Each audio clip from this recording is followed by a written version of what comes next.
3 type के काम तुरंत ही यूपी में चालू किया जाएगा। आने वाले दिनों में माननीय मुख्यमंत्री जी और माननीय प्रधानमंत्री जी क्रिटिकल केयर ब्लॉक का शिलान्यास करेगा, डिस्ट्रिक्ट हेल्थ लैब का शिलान्यास करेगा और ब्लॉक लेवल हेल्थ यूनिट का भी शिलान्यास करेगा, जो आने वाले दिनों में हमारी सुविधा को सुदृढ़ करेगा। यूपी बड़ा स्टेट है, एग्रीकल्चर स्टेट है। राज्य में नैनो यूरिया का प्रचार हो, राज्य में केमिकल्स फर्टिलाइजर का उपयोग कम हो और अल्टरनेट फर्टिलाइजर का उपयोग बढ़े, ताकि हमारी सोइल की सेहत भी बनी रहे। वर्तमान समय में कई डेटा हमारे सामने आ रहा है, केमिकल फर्टिलाइजर का ज़्यादा उपयोग से कई टाइप के डिसीज भी होते हैं, प्रोडक्शन सैचुरेट हो जाता है, फिर घटने लगता है। मैं आपको यूपी का, पंजाब का ताज़ा एग्जांपल देना चाहता हूँ। पिछले 5 साल में 16% यानी कि 16% प्रोडक्शन कम हुआ, उत्पादन कम हुआ, 10% फर्टिलाइजर कंजप्शन बढ़ा। उसका मतलब ये हुआ कि केमिकल फर्टिलाइजर का ज़्यादा उपयोग करने से हमारी सोइल की, जमीन की, मिट्टी की सेहत भी बिगड़ती है, उत्पादन कम होना शुरू हो जाता है। ऐसी स्थिति में हम केमिकल फर्टिलाइजर से हटे नैनो यूरिया का उपयोग करें, हम नेचुरल फार्मिंग पर आगे बढ़ें, ऑर्गेनिक फार्मिंग पर आगे बढ़ें और उसके लिए माननीय मुख्यमंत्री योगी आदित्यनाथ जी ने राज्य के प्रशासन को भी डायरेक्शन दिया है, ताकि राज्य में अल्टरनेट फर्टिलाइजर का उपयोग बढ़ाया जाए।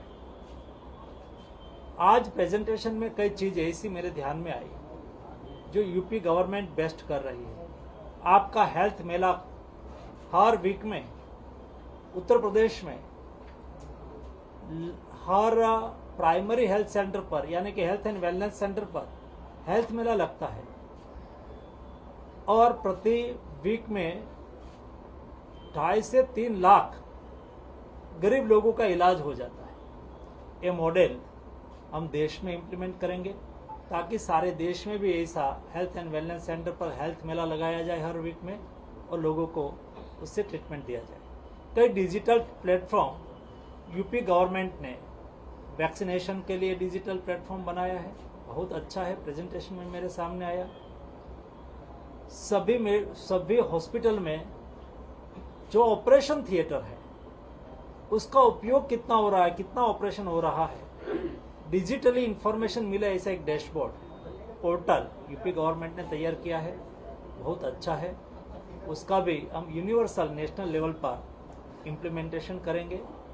ई-रुपीस से लाभार्थियों के अकाउंट में सीधा पैसा देना, ई-रुपीस हेल्थ सेक्टर में उपयोग करने वाला उत्तर प्रदेश पहला स्टेट बना है, वो हम सारे देश में उसका इम्प्लीमेंट करेंगे, ताकि लाभार्थी को सीधा डीबीटी से ई-रुपीस का उपयोग करके पैसा मिल जाए। बहुत बड़ी बात है। मैं यूपी गवर्नमेंट को, माननीय मुख्यमंत्री जी को अभिनंदन देता हूँ, राज्य के हेल्थ मंत्री जी को अभिनंदन देता हूँ, जिस तरह से यूपी हेल्थ सेक्टर में बदलाव कर रहा है। मुझे लगता है कि आने वाले दिनों में राज्य के नागरिकों की हेल्थ को सुनिश्चित करेगा। धन्यवाद दोस्तों। केंद्रीय मंत्री जी, ये बताइए, अब देश से कोरोना वायरस पूरी तरह खत्म हो गया है? देश में कोरोना के केस तो अभी लिटिल बिट आते हैं, लेकिन सामान्यतः कोरोना पूरा हो चुका है। एंडेमिक की ओर सामान्यतः वो हो चुका है, ऐसा माना जा सकता है। लेकिन उसका मतलब ये नहीं है कि हम सतर्कता खो दें। अभी हमें सतर्क रहना है, लेकिन अभी रिस्क फैक्टर खत्म हो चुका है। सर, टेंटेटिव जो है रोजगार कितने मिलेंगे तमाम ब्रांच से, जो तमाम डिस्ट्रिक्ट्स में आप लैब खोल रहे हैं, ब्लॉक स्तर पर खोल रहे हैं, टेंटेटिव रोजगार का सृजन कितना होगा? रोजगार स्वाभाविक तौर पर कोई लेबोरेटरी बनती है तो एक लेबोरेटरी में 4-5 लोग काम को, टेक्नीशियन को काम मिलेगा, वहाँ काम करने वाले प्यून को काम मिलेगा, वहाँ डॉक्टर को अपॉर्चुनिटी मिलेगी।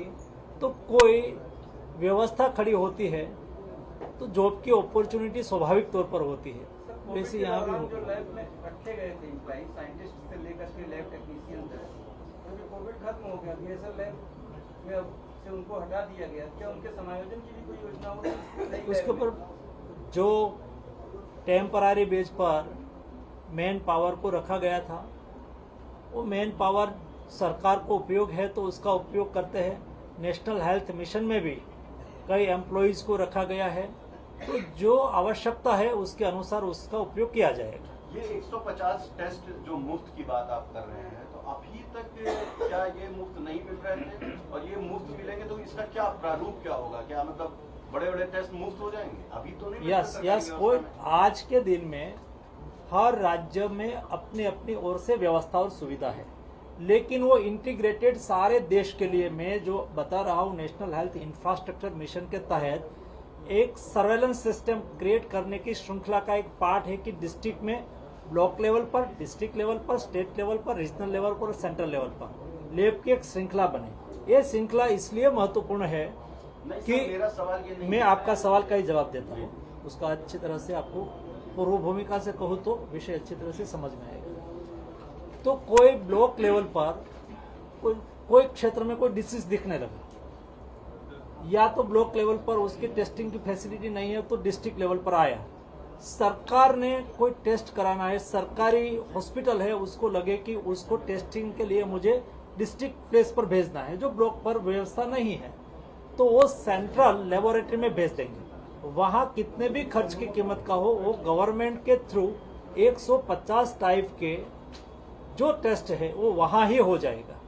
ऐसी एक सारे देश में होलिस्टिक व्यवस्था क्रिएट करने के लिए आयोजन किया गया है। ये श्रृंखला में हर डिस्ट्रिक्ट में एक लेबोरेटरी बनेगी। क्या इसमें BSL 3 लैब जो स्थापित पहले करी गई थी उसके लेवल के जो टेस्ट होंगे वो भी इंक्लूडेड रहेंगे? सभी नहीं, अभी जैसे कि यहाँ के सरकारी अस्पतालों में जो टेस्ट होते हैं KGMU वगैरह में, उसका पैसा लिया जाता है तय। जब इस लेबोरेटरी में वही टेस्ट फ्री होंगे तो एक लेबोरेटरी पे कितना बोझ पड़ जाएगा, लोग फ्री में जाएंगे। सर KGMU एक मिनट, वो दो टाइप की आज भी फ्री नहीं होता है ऐसा नहीं है। सभी डिस्ट्रिक्ट हॉस्पिटल में कई टेस्ट हॉस्पिटल लेवल पर फ्री हो जाता है, वो फ्री कर देते हैं। एक फैसिलिटी सरकार की ओर से है, कई ऐसा टेस्ट है जिसकी सुविधा सरकारी लैब में नहीं है, तो ये भी टेस्ट 150 टाइप के टेस्ट को आइडेंटिफाई करके एक ही छत के नीचे गवर्नमेंट सिस्टम से उसका टेस्टिंग हो जाएगा। उसका मतलब ये नहीं है कि सब लोग बाहर से आके वहां कर देंगे। आपका ये कहना है कि आप कितना बोझ सह पाएंगे। एक गवर्नमेंट सिस्टम से जो आने वाले हैं, गवर्नमेंट रिकमेंडेशन से आने वाले हैं, वो फ्री हो। सरकारी संस्थानों में तमाम ऐसे डॉक्टर्स हैं जो अब कहीं ना कहीं अपना प्रोफेशन छोड़कर प्राइवेट जगह जा रहे हैं, तो ऐसे में कह रहे हैं डॉक्टर की बड़ी कमी देखने को मिल रही है, क्योंकि जब PCI की बात हो, KGMU की बात हो, तमाम ऐसे अस्पताल देखने को मिल रही है। कहाँ से बोल रहे हैं? डिस्ट्रिक्ट हॉस्पिटल में बेसिकली हमारे कम हैं डॉक्टर्स। देखो, 18,000 में दोनों का रिप्लाई मैं करता हूँ। आज हमने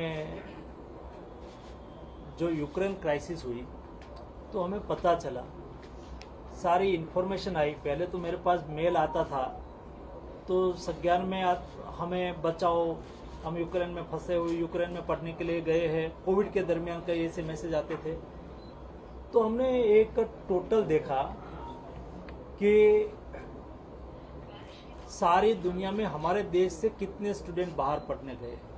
तब पता चला कि 50 से 60 हजार स्टूडेंट प्रति वर्ष कोई न कोई कंट्री में पढ़ने के लिए जाते हैं। तो ये स्टूडेंट को इंडिया में अपॉर्चुनिटी मिले तो विदेश में ना जाए। उसके लिए जो काम हुआ है, डॉक्टर की कमी है, उसकी पूर्तता करना है तो क्या करेंगे? तो मेडिकल कॉलेज जो पहले 350 थी, आज 707 हो गई। MBBS की सीट 54,000 थी, वो आज 1,07,000 हो गई। PG की सीट डबल हो गई। तो मेडिकल कॉलेज में सीट बढ़ी, आने वाले दिनों में हमें डॉक्टर मिलेगा। लेकिन आज सीट बढ़ती है तो 5 साल के बाद वो डॉक्टर के रूप में बाहर आएंगे। ये हमारी ज़रूरतों को पूरा करेगा। दूसरा, हर स्टेट अपनी अपनी ओर से अपनी स्टेट की रिक्वायरमेंट को पूरा करने के लिए कई योजना चलाती है। For example UP government 4 lakh तक, ब्रिजेश भाई शायद 4-5 लाख तक आप एक प्राइवेट डॉक्टर को हम बिडिंग से रख रहे हैं 5 लाख रुपए तक मैक्सिमम 5 लाख रुपए तक का उसको विशेषज्ञ सैलरी चिकित्सक देते को। हैं, तो बड़ी बात है। ऐसा करके स्टेट गवर्नमेंट अपनी अपनी ओर से प्रयास करके ऐसे 100 चिकित्सकों को नियुक्ति भी हम लोगों ने किया है। सर 60 लाख का पैकेज है सर, पीजी का तो 60 लाख का पैकेज होगा जी, कह रहा हूँ। पीजी के जो लोग हैं स्पेशलाइजेशन वाला 60 लाख तक का पैकेज हो गया है। अब धीरे धीरे बढ़ा रहे हैं, आकर्षित कर रहे दुनिया हैं। के नहीं रिकॉर्ड बताते हैं कि चाइना में जो डॉक्टर की सालाना इनकम है वो $1,16,000 है और भारत में ये है $11,581। तो इस हिसाब से फिर तो बाहर जाएंगे ना डॉक्टर, नहीं जाएंगे। क्या करेंगे सर? मतलब इंडिया में देखो आज भी हमारा रेशियो है और हम बाहर नहीं भेजे ऐसा भी नहीं है। हमारे यहाँ डॉक्टर, नर्स, पैरामेडिक स्टाफ, हमें इतनी सीट बढ़ानी है, देश की भी रिक्वायरमेंट पूरी हो और दुनिया की भी सेवा करें। तो उसका समाधान और सॉल्यूशन ये देश में मेडिकल एजुकेशन बढ़ाना वही है। हर देश में अपना अपना मॉडल होता है। फॉर एग्जांपल आप यूएसए में जाओ, वहाँ सैलरी ज़्यादा है तो खर्च भी ज़्यादा है। इंडिया में इंडिया का मॉडल होता है। तो हेल्थ सेक्टर एक ऐसा सेक्टर है उसका हर कंट्री में, फॉर एग्जांपल आप अमेरिका में जाओ, एक टीथ निकालना है, यहाँ आप कोई भी डिस्पेंसरी में चले जाएंगे 200 रुपये में निकाल लेंगे, वहाँ $3,000 लगेगा। तो अपना और दूसरा हॉस्पिटल वाइज भी अलग अलग होता है। आप यहाँ जाओ, एक डॉक्टर के पास जाओ तो 300 चार्ज करेगा, तो दूसरा डॉक्टर है उसका 5,000 भी चार्ज कर सकता है। तो अलग अलग मॉडल पर सब लोग काम करते होते हैं। चलो दोस्तों, एक दूसरा एक मिनट बताता हूँ, एक मिनट मुझे जो मैसेज देना है ये तो लो यार। सर आज आप कल एक मिनट, ANI PTI जो स्टेट के बाहर नेशनल मीडिया है उसके लिए कल 27 जुलाई को प्रधानमंत्री जी राजस्थान के सीकर में 2 कार्यक्रम करेंगे। एक 14वीं किस्त किसान सम्मान निधि की सभी किसान के अकाउंट में डालेंगे और दूसरा देश में किसानों को एक ही आउटलेट से सभी फर्टिलाइजर भी मिले, एग्री इनपुट्स भी मिले, उसकी सॉइल की लेबोरेटरी भी हो जाए, उसको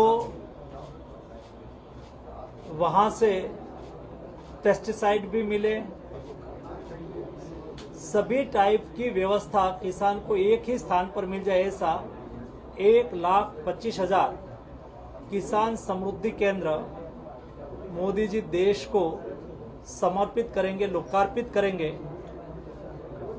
उसका फायदा ये होगा कि किसान समृद्धि केंद्र पर जाके अपनी जरूरतों को भी वहां से पूरी करेंगे और अपनी किसानी संबंधित समस्याएं भी वहां से सोल्व होगी। वहां कॉमन सर्विस सेंटर भी होगा। कॉमन सर्विस सेंटर से किसान को भारत सरकार और राज्य सरकार की किसान लक्ष्य योजना या तो सब्सिडी के लिए फॉर्म भी फिल करने का अवसर मिलेगा। ऐसी व्यवस्था वाला 1,25,000 किसान समृद्धि केंद्र 27 जुलाई यानी कि कल प्रधानमंत्री जी देश को समर्पित करेंगे। सर, अस्पतालों में तमाम ऐसी जांचें हैं 2 से 3 महीने बाद नंबर आता है मरीजों का, क्योंकि मशीन्स की कमी है। सर, केंद्र की तरफ से यूपी में जो अस्पताल है मशीन्स, कुछ हाईटेक मशीन्स दी जाएंगी, कोई योजना है आगे? भारत सरकार में नेशनल हेल्थ मिशन है। नेशनल हेल्थ मिशन के तहत राज्य सरकार को इक्विपमेंट, मेडिकल डिवाइस प्रोक्योरमेंट करने के लिए 60-40 की योजना के तहत 60% पैसा भारत सरकार सहयोग करती है और राज्य सरकार अपनी अपनी अस्पताल में अपनी रिक्वायरमेंट के अनुसार मेडिकल इक्विपमेंट खरीदते हैं। सर, आप आज गांधी परिवार के घर में जा रहे हैं रायबरेली में, क्या वो चैलेंज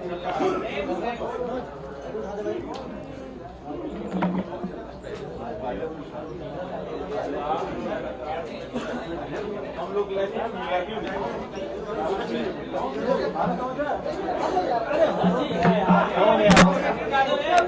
भाई